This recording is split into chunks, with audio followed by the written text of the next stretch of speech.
What's going on, guys? It's your boy Chaos here again, back with you another video. In this video I'm really excited about something because I found a brand new hidden technique in Marvel Snap that I don't see people abusing enough. At the same time, this trick can actually fool your opponent into losing a game. It's almost mind-blowing what this deck is capable of doing with the amount of win conditions and with the ability to hide what you're doing at all costs. With the fact that all of these cards in this deck have so much combo potential between each other, it's really deceiving to someone if you've never played against it. I took a lot of time to build this deck. I've taken a lot of time to learn this technique that I ended up figuring out. It was kind of by accident, but I've learned to kind of perfect it and control it.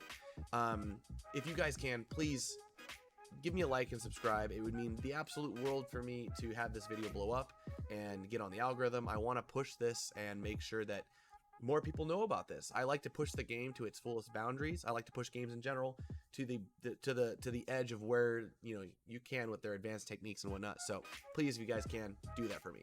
Let's go ahead. I'm going to get into this and I'm going to explain some things. Before I start explaining a lot of the win conditions that it has, I do need to explain the advanced techniques about this deck. If you guys don't understand how to fully use the capabilities of Mystique or Absorbing Man behind or in front of Invisible Woman, I have another video that explains those tips and tricks. I'll link it up and above. Go ahead and click that before you start watching this one. But if you've already checked that out and if you already understand how to use Mystique, I'm going to explain it like this. I was making that video and I came across something by accident while explaining those advanced techniques that I found something even more internal. Arn Zola actually has a loophole in his description on how he is used when he's destroying Mystique and Absorbing Man.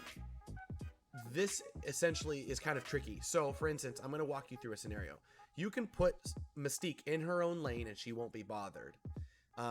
Most of the time people will think, why did he just play like an abandoned Mystique, right? Like why like she didn't copy anything. Did they misplay that? And they will leave that card alone. At the same time, you can do some things in this deck that completely throw your opponent off.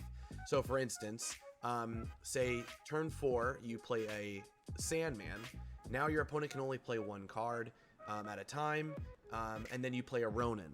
Now, Ronin is technically on turn 5 the strongest card on the field, and they're going to want to Shang-Chi it. It doesn't matter if they want to Shang-Chi it or not. Mystique is going to copy his ability. And you're thinking, well, how does she do that? She was already put on the field. Arn Manzola's ability doesn't technically end until the other cards have used their abilities. Once they've used their abilities, Arn Manzola is technically the last card you have played. So, with that being said, if you Arn Manzola, say Mystique, she will now go onto the field and proc and copy the turn 5 card because that was technically the last card you played and finished. Zola is not finished with his activation, so therefore it is not technically the last card he played. I found this out by accident because I accidentally procced the Mystique when I was trying to do a dino originally, and I ended up making 3 dinos on the field.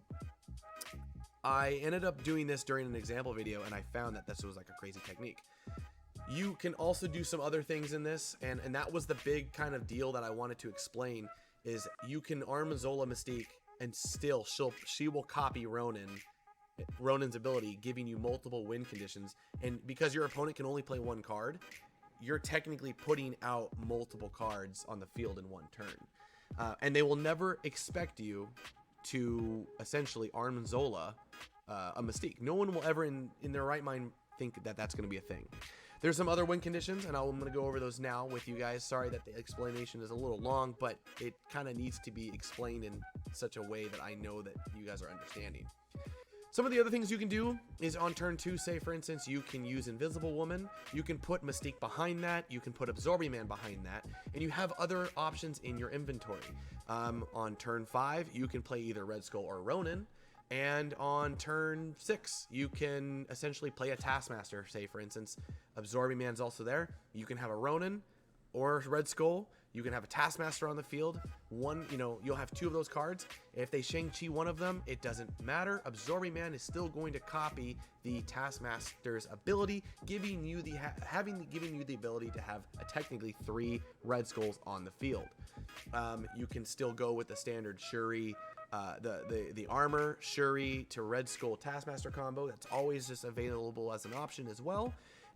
If they know that that's coming, you have other options like I've said before.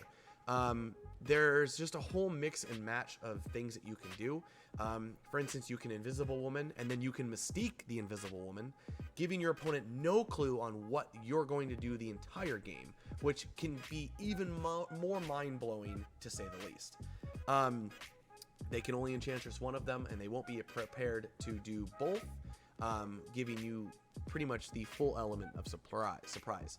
So, for instance, you're going to be also putting Sunspot in this because there are times that you're going to be, passing turns. You're also going to be playing a lot of 5 costs, and 5 costs give you that 1 extra power. When you essentially play turn 3s with Invisible Woman or armor, you could still cook the Sunspot if needed. He's just going to be always there as a helping hand. But you have a mix of all sorts of cool things that you can do with this deck, and I'm really excited because I've been playing against some really top tier decks with it, and I have been winning. It's really hard for your opponent to even guess what you're remotely trying to do. And it's even if, say, they knew you're running this deck, it's still really hard for them to predict because of the amount of combos that you can do intertwined with all of these. So with that being said, this deck will take some time to getting used to. There's a lot of trials and errors, so if you don't win with it, say right off the bat, it doesn't mean that it's bad. I have been practicing with this deck quite a bit, and I'm quite surprised on how strong it truly is. Just itself, Arnim Zola having the ability to say Shuri turn 5 or turn 4, Red Skull turn 5, and you can Arnim Zola at any given time as well, or Arnim Zola, Ronin or Taskmaster. It just doesn't matter. The cards that you have in your exposal at any time is just super lethal and super powerful. This deck, though, at the same time, it is a bit weak to Shang-Chi's and sometimes Cosmos, so I do want to let you guys know that ahead of time. Every once in a while, the Enchantress, but like I said, if you need to, you can abandon at any given time. I'm going to leave some examples up on the screen so you guys can see what I am talking about firsthand. I would say this deck has anywhere from around 3 to around 6 or 7 unique win conditions. This deck kind of does remind me of how when I used to play Wong, White Tiger, Black Panther, and Odin decks. The amount of win conditions you used to have with Dr. Doom and all that kind of stuff. So yeah, go ahead, try this deck out. Please let me know what you guys think. And yeah, I'm really excited. I really do think that this could be a real contender in the upcoming, current meta, especially with the fact that Shuri is on the rise. I mean, if you really want to even Shuri to Ronin, it's never a terrible thing. I mean, you have 6 power off the bat, giving them only more power up front. But yeah, with that being said, guys, I appreciate you guys following me all the way through. If this is, if you made it all the way to the end, please leave a comment below. And yeah, tell me what you guys think. Catch you guys later. Peace. And don't forget to like and subscribe.